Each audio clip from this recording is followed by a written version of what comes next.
I warned him once. Invite her to your birthday dinner, and you'll wish you hadn't. The words hung in the air, sharp and deliberate, as I stared at my husband, Ethan, across our dining table. Sunlight filtered through the blinds, catching the silver in his hair. A reminder of the years we'd shared, now fraying at the edges. He barely glanced up from his phone, chuckling as if I'd told a bad joke. "Claire, you're overreacting," he said, his voice dripping with condescension. "It's just a dinner. You're letting jealousy cloud your judgment." I gripped my coffee mug, the one I'd bought him for our 10th anniversary, and felt the cold weight of certainty settle in my chest. This wasn't jealousy. This was evidence. Thank you for joining me in this story of boundaries, betrayal, and consequences. If you value standing up for what's right and documenting the truth, consider subscribing to support narratives like this one. Now, let's dive into what happened next. For months, I'd watched Ethan change. New suits, sharper haircuts, a cedarwood cologne I'd never chosen.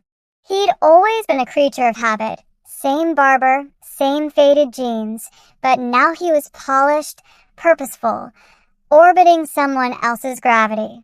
Vanessa Reed, his 45-year-old director at Apex Solutions, was the center of that orbit. Late-night texts about project updates with smiley faces.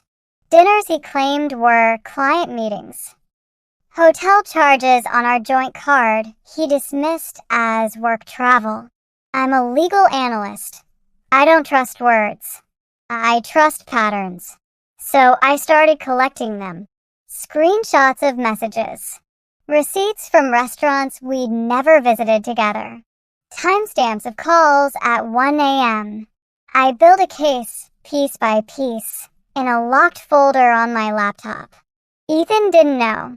He'd stopped noticing me, too busy sculpting himself into someone Vanessa would admire. 3 weeks ago, I'd sent an anonymous tip to Apex's HR, alleging Vanessa's favoritism toward certain male subordinates. It lacked teeth, too vague to spark. But it planted a seed, a marker in her file, waiting for the right moment. Ethan's 38th birthday dinner was that moment. He'd booked the private room at La Vigna, where we'd gotten engaged 7 years ago.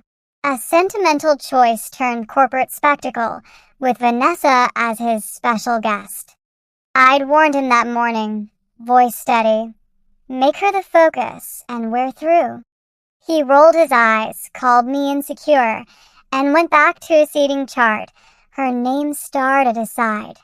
I met with my old colleague, Lauren, an employment law expert, days before.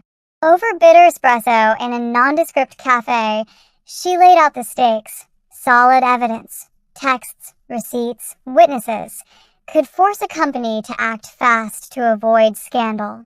"Document everything," she said. "Protect yourself."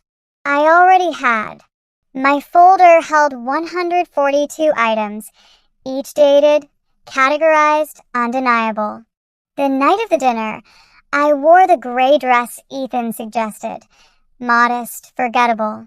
La Vigna shimmered with candlelight and wealth, white lilies wilting on every table.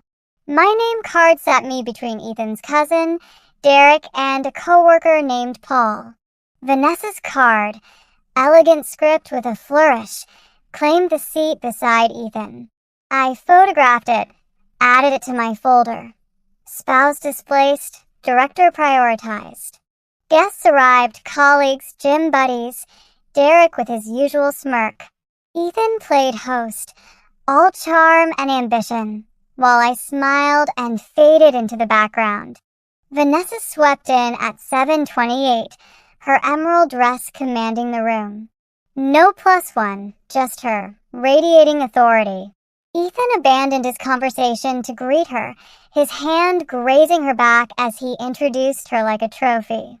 "Vanessa Reed, my mentor," he said, his voice warm in a way that used to be mine. I stayed out of the photographer's frame, letting them document their own downfall. Dinner unfolded. Salmon for Vanessa, who loved it. Nothing for me. Allergic and ignored. Ethan toasted her at 9:15, glass raised, praising her guidance, her belief in him. The room clapped. Glasses clinked, and Vanessa stood, wrapping him in a hug that lingered. 6 seconds, her cheek against his shoulder, his hands on her waist. The photographer snapped away.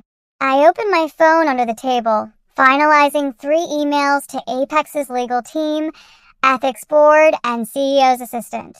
Subject: urgent policy violation. Attachments: 142 pieces of evidence. I hit send at 9:22.